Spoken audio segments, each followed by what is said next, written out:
said, well, if I go into hospice, it's like I'm throwing in the towel. He actually said, you don't have a towel to throw in. He says, you're dying. He says, you got 6 months to live. And my daughter was with me, and she said, well, you don't know that. He goes, I've been doing this for 30 some years. He says, you've got less than 6 months to live. I'm sorry.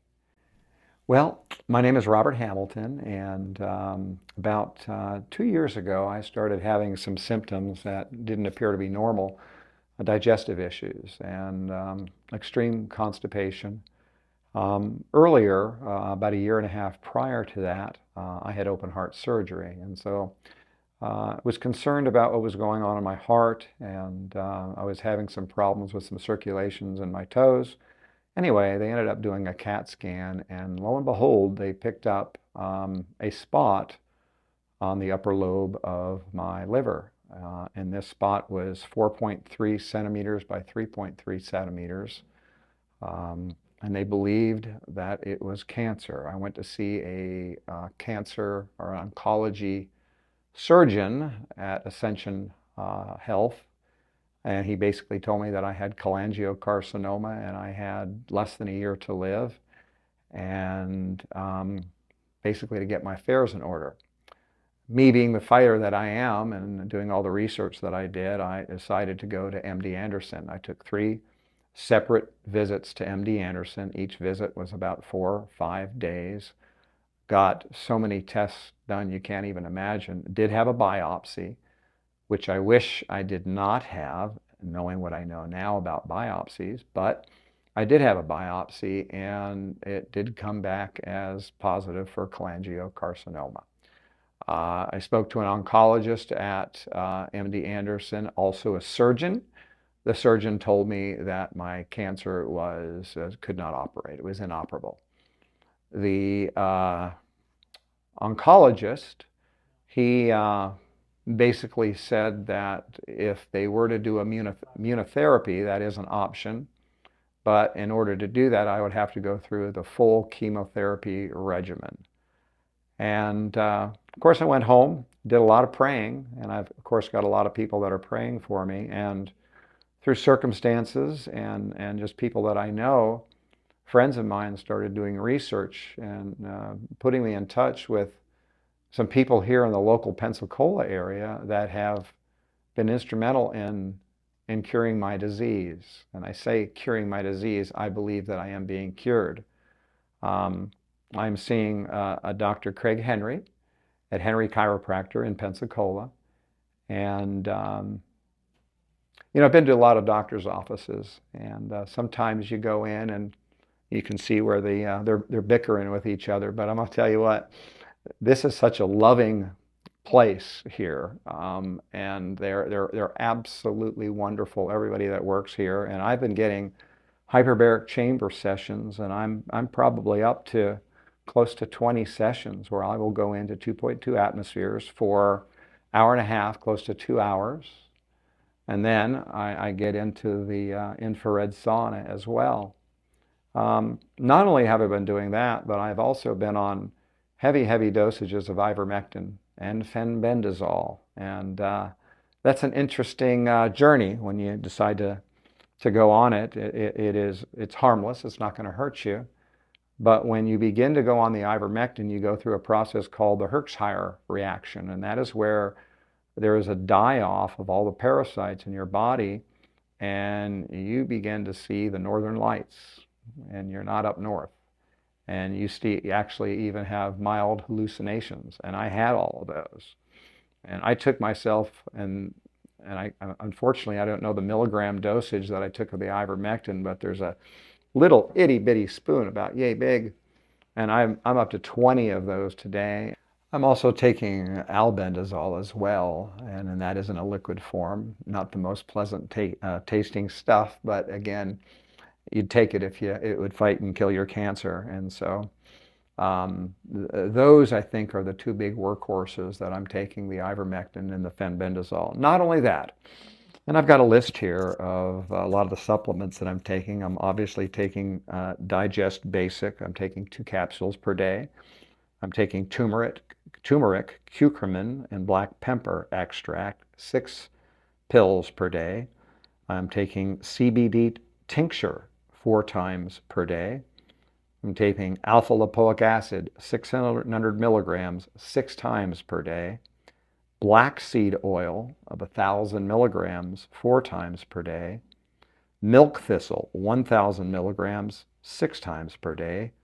Acetyl L-carnitine, 1,500 milligrams, 4 times a day. TUDCA, which is a bile salts, 1,100 milligrams, 6 times per day. Periactin, 3 times per day. That is an antihistamine that has been known to have cancer-killing properties. NAC, 2 times a day. Concentrated K, it has K1, 5,000 milligrams, K2, 25 milligrams, and astaxanthin, 2 milligrams.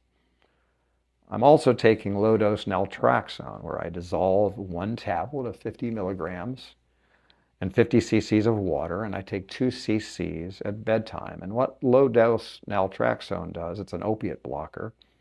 You cannot be on opiates while you're taking this opiate blocker. That's not a good thing. And I'm not. So my pain, I'm not having really any pain.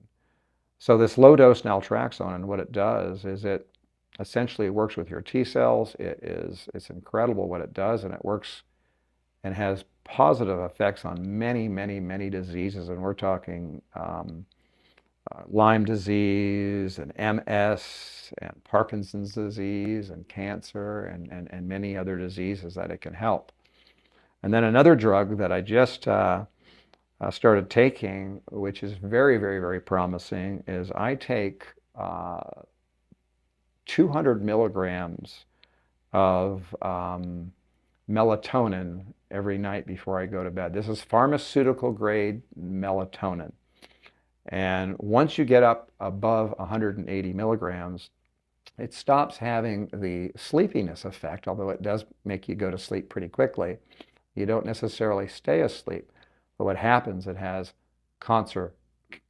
cancer-killing effects, is what the high doses of melatonin has.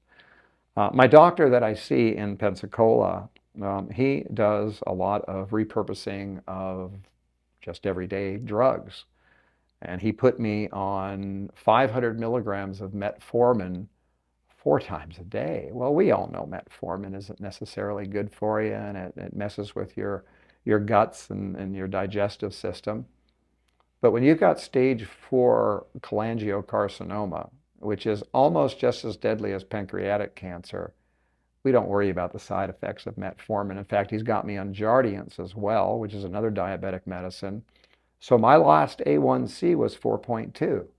You don't get much lower than that, and that is through a very, very, very a ketone diet. I'm eating a very, very good diet. Mostly I'm eating a lot of eggs and meat and vegetables. I'm not eating any processed food. I'm also on, as I say, the 200 milligrams of pharmaceutical grade melatonin at bedtime. I also take RSO oil at bedtime as well. RSO combined with the curcumin and turmeric has unbelievable cancer-killing properties. And another thing that I have to do to survive, and it's not nice, but every day I have to do 2 coffee enemas. I buy a special coffee from Pure Life that is organic and mold-free, and I have to boil this coffee on the stove and basically do 2 coffee enemas. When that coffee, I am not able to go to the bathroom on my own. Tried every type of pill to try to get things moving, and nothing moves because I'm not making bile. And so I do these coffee enemas every day, and I'm able to clear everything out of my system. And as a matter of fact, some of which I have passed out of my system, and I do have pictures of it, and I have shown it to the doctor that I see in Pensacola, and we're pretty much convinced that those are parasites. And I never believed this in all my life. In fact, when I first heard this, I was ready to walk out of the doctor's office when they started talking about the parasites and the link to cancer. And it seemed stupid and it seemed ridiculous and I didn't believe it. And then I started doing my research and come to find out I'm listening to doctors all over the world that are saying the same thing. I think the reason that I have bile duct cancer is I have a genetic defect that makes me predisposed to cancer. It is called the PAL-B2 genetic defect. I've got a daughter that has it, one daughter that doesn't. I have a sister that has it, one sister that doesn't, and I have a niece that has it. And so it's just one of those things where I got cancer. And, I don't drink alcohol. I used to years ago, but not anymore. And there's only one reason I'm here, and that's the good Lord, Jesus Christ. And I've got a lot of people that are praying for me, and it's very obvious that it's working. But it's been hard work. It has not been easy. There's been times where I've wanted to give up and just call it quits. But I look at life as an absolute unbelievable gift from God. And because of that, I want to keep fighting so that I can tell others about my journey and perhaps save some lives. When I went to MD Anderson, and they're a wonderful organization, I'm not saying anything bad about them, and there are some wonderful people there that are helping people. But you can look in the eyes of the people and you can see the suffering. And sometimes that suffering is more with the family of the patients than even the patients. And I saw so many people crying and so many people get bad news. And are they curing cancer, or are they just giving you a little extra life? This entire time, since my cancer diagnosis, I have never stopped working. I cut hair. I am a barber and I'm on my feet all day long. I've had some very, very, very rough days. I've had to take off a couple of days, but I would say that altogether in my whole cancer journey, which has been over a year, I have not missed work maybe 2 or 3 times because I did not feel well. The other times I missed work because I was at MD Anderson. So something's happening, something's working. All my tumor markers are absolutely normal. My CA19-9 tumor marker, which is the cholangiocarcinoma tumor marker, is normal. It's in normal range. And in fact, it's very low ranges.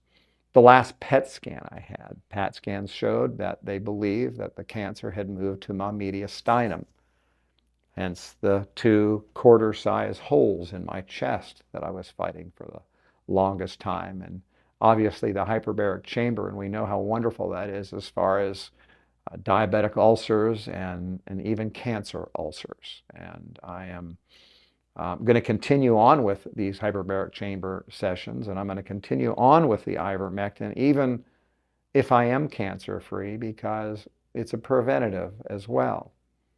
And so I'm very blessed, and I get up every day, and it's a fight. It's a journey. I would not trade any of this in, or I don't know how to say this, but there's been many blessings since I've been diagnosed with cancer. I have met so many wonderful people that care, and I've grown tremendously spiritually, and I would not trade that for anything.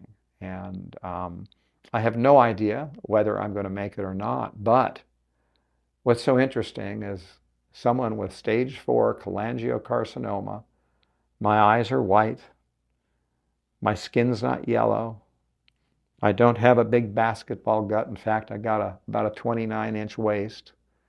I'm weighing right now about 145 pounds this morning. And I'm eating 3 square meals a day. I have got an appetite. I eat every day. And I watch my diet, obviously, but I will continue on with my cancer fight. And perhaps we shouldn't call it a cancer fight. Maybe we should call it a cancer healing, because I really do feel as though I am healing. And don't get me wrong, I have my days. I've got some very, very, very, very rough days. Anybody that has this disease knows what it's like. It's not easy. It's tough. But never give up. Never give up. You see, I was just always taught in life that giving up is not an option, no matter what. And so I refuse to give up. I will fight to my last breath. And I would encourage all of you to do so the same, because your attitude plays a part in your healing. And I have tried to have the best attitude I can, and I'm doing great. And I thank everybody for listening.